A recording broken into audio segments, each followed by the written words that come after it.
Sai Satcharitra. Chapter 3. This chapter covers Sai Baba's sanction and promise, assignment of work to devotees, Baba's stories as beacon light, his motherly love, Rohilla's story and his sweet and nectar-like words. Sai Baba's sanction and promise as described in the previous chapter. Sai Baba gave his complete assent to the writing of the Satcharitra and said, I fully agree with you regarding the writing of Satcharitra. You do your duty, don't be afraid in the least, steady your mind and have faith in my words. If my Leelas are written, the avidya will vanish, and if they are attentively and devoutly listened to, the consciousness of the worldly existence will abate, and strong waves of devotion and love will rise up, and if one dives deep into my Leelas, he would get precious jewels of knowledge. Hearing this, author was much pleased, and he at once became fearless and confident, and thought that work was bound to be a success. Then turning to Shama, Madhavrao Deshpande, Sai Baba said, if a man takes my name with love, I shall fulfill all his wishes, increase his devotion. And if he sings earnestly my life and my deeds, I shall beset in front and back and on all sides. Those devotees, who are attached to me, heart and soul, will naturally feel happiness when they hear these stories. Believe me, that if anybody sings my Leelas, I will give him infinite joy and everlasting contentment. It is my special characteristic to free any person who surrenders completely to me, and who does worship me faithfully, and who remembers me, and meditates on me constantly. How can they be conscious of worldly objects and sensations, who utter my name, who worship me, who think of my stories and my life, and who thus always remember me? I shall draw out my devotees from the jaws of death. If my stories are listened to, all the diseases will vanish. So, hear my stories with respect, and think and meditate on them, assimilate them. This is the way of happiness and contentment. The pride and egoism of my devotees will vanish, the mind of the hearers will be set at rest, and if it has wholehearted and complete faith, it will be one with supreme consciousness. The simple remembrance of my name as Sai Sai will do away with sins of speech and hearing, different works assigned to devotees. The Lord entrusts different works to different devotees. Some are given the work of building temples and mats, or ghats, flight of steps, on rivers. Some are made to sing the glories of God. Some are sent on pilgrimages. But to me was allotted the work of writing the Satcharitra. Being a jack of all trades but master of none, I was quite unqualified for this job. Then why should I undertake such a difficult job? Who can describe the true life of Sai Baba? Sai Baba's grace alone can enable one to accomplish this difficult work. So, when I took up the pen in my hand, Sai Baba took away my egoism and wrote himself his stories. The credit of relating these stories, therefore, goes to him and not to me. Though Brahman by birth, I lacked the two eyes, i.e. the sight or vision of Shruti and Smriti, and therefore was not at all capable of writing the Satcharitra. But the grace of the Lord makes even a voiceless man talk, enables a lame man to cross a mountain. He alone knows the knack of getting things done as he likes. Neither the flute, nor the harmonium knows how the sounds are produced. This is the concern of the player. The oozing of Chandrakant jewel and the surging of the sea are not due to the jewel and the sea but to the rise of the moon. Baba's stories as beacon light. Lighthouses are constructed at various places in the sea, to enable the boatmen to avoid rocks and dangers, and make them sail safely. Sai Baba's stories serve a similar purpose in the ocean of worldly existence. They surpass nectar in sweetness, and make our worldly paths smooth and easy to traverse. Blessed are the stories of the saints. When they enter our hearts through the ears, the body, consciousness or egoism and the sense of duality vanish. And when they are stored in the heart, doubts fly out to all sides, pride of the body will fall, and wisdom will be stored in abundance.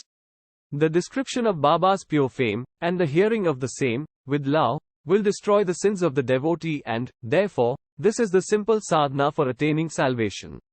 The sadhana for Krita age was Shamadama, tranquility of mind and body, for Treta age, sacrifice, for Dwapara, worship, and for Kali, the present age, it is singing of the name and glory of the Lord.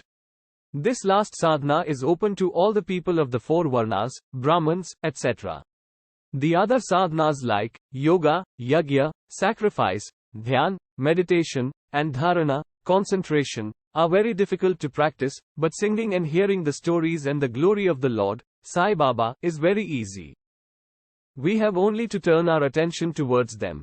The listening and singing of the stories will remove the attachment to the senses and their objects, and will make the devotees dispassionate, and will ultimately lead them to self-realization.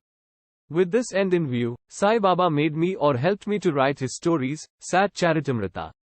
The devotees may now easily read and hear these stories of Sai Baba, and while doing so, meditate on him, his form, and thus attain devotion to Guru and God, Sai Baba, get detachment and self-realization. In the preparation and writing of this work, Satcharitamrita, it is Sai Baba's grace which has accomplished everything, making use of me as a mere instrument. Motherly love of Sai Baba. Everybody knows how a cow loves her infant calf. Her udder is always full, and when the calf wants milk and dashes at the udder, out comes the milk in an unceasing flow. Similarly, a human mother knows the wants of her child and feeds it in time. In case of dressing and adorning the child, the mother takes particular care to see that this is well done. The child knows or cares nothing about this, but the mother's joy knows no bounds when she sees her child beautifully dressed and adorned. The love of mother is peculiar, extraordinary, and disinterested, and has no parallel. Sadgurus feel this motherly love towards their disciples. Sai Baba had this same love towards me, and I give an instance of it below. In 1916 AD I retired from government service. The pension that was settled in my case was not sufficient to maintain my family decently. On Guru Purnima, 15th of Ashadha, day of that year, I went to Shirdi with other devotees. There, Mr. Anna Chinchankar, of his own accord, prayed to Baba for me as follows: please look kindly on him, the pension he gets is quite insufficient, his family is growing. Give him some other appointment, remove his anxiety and make him happy. Baba replied, he will get some other job, but now he should serve me and be happy. His dishes will be ever full and never empty. He should turn all his attention towards me and avoid the company of atheists, irreligious and wicked people. He should be meek and humble towards all and worship me heart and soul. If he does this, he will get eternal happiness. The question who is this he, whose worship is advocated, is already answered in a note on Who is Sai Baba, in the prologue, at the beginning of this work. Rohilla's story. The story of the Rohilla illustrates Sai Baba's all-embracing love. One Rohilla, tall and well-built, strong as a bull, came to Shirdi, wearing a long kafni robe, and was enamored of Sai who stayed there. Day and night he used to recite in a loud and harsh tone kalma, verses from Holy Quran, and shout, Allahu Akbar, God is great. Most people of Shirdi were working in their fields by day, and when they returned to their homes at night, they were welcomed with the Rohilla's harsh cries and shouts. They could get no sleep and felt much trouble and inconvenience. They suffered in silence this nuisance for some days, and when they could stand it no longer, they approached Baba and requested him to check the Rohilla and stop the nuisance. Baba did not attend to their complaint. On the contrary, Baba took the villagers to task, and asked them to mind their own business, and not the Rohilla.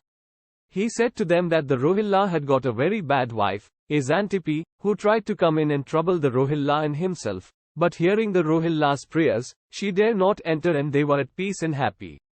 In fact, the Rohilla had no wife, and by his wife Baba meant Dur Buddhi, that is bad thoughts. As Baba liked prayers and cries to God better than anything else, he took the side of the Rohilla, and asked the villagers to wait and suffer the nuisance, which would abate in due course. Baba's sweet and nectar-like words. One day at noon after the aarti, devotees were returning to their lodgings, when Baba gave the following beautiful advice: be wherever you like, do whatever you choose, remember this well, that all what you do is known to me. I am the inner ruler of all and seated in their hearts. I envelop all the creatures, the movable and immovable world. I am the controller, the wire puller of the show of this universe. I am the mother, origin of all beings, the harmony of three gunas, the propeller of all senses, the creator, preserver and destroyer. Nothing will harm him who turns his attention towards me, but Maya will lash or whip him who forgets me. All the insects, ants, the visible, movable and immovable world, is my body or form. Hearing these beautiful and precious words, I at once decided in my mind to serve no man henceforward, but my Guru only. But the reply of Baba to Anna's query, which was really mine, that I would get some job, began to revolve in my mind, and I began to think whether it would come to happen. As future events showed, Baba's words came true and I got a government job, but that was of short duration. Then I became free and solely devoted myself to the service of my Guru Sai Baba. Before concluding this chapter, I request the readers to leave out the various hindrances like indolence, sleep, wandering of mind, attachments to senses, etc., and turn their whole and undivided attention to these stories of Sai Baba. Let their love be natural, let them know the secret of devotion, let them not exhaust themselves by other sadhanas, let them stick to this one simple remedy, that is listening to Sai Baba's stories.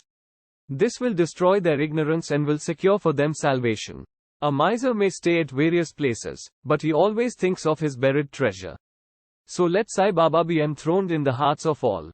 In the next chapter, I shall speak of Sai Baba's advent in Shirdi. Bow to Shri Sai, peace be to all. Om Namo Shri Sai. Shanti, Shanti, Shanti.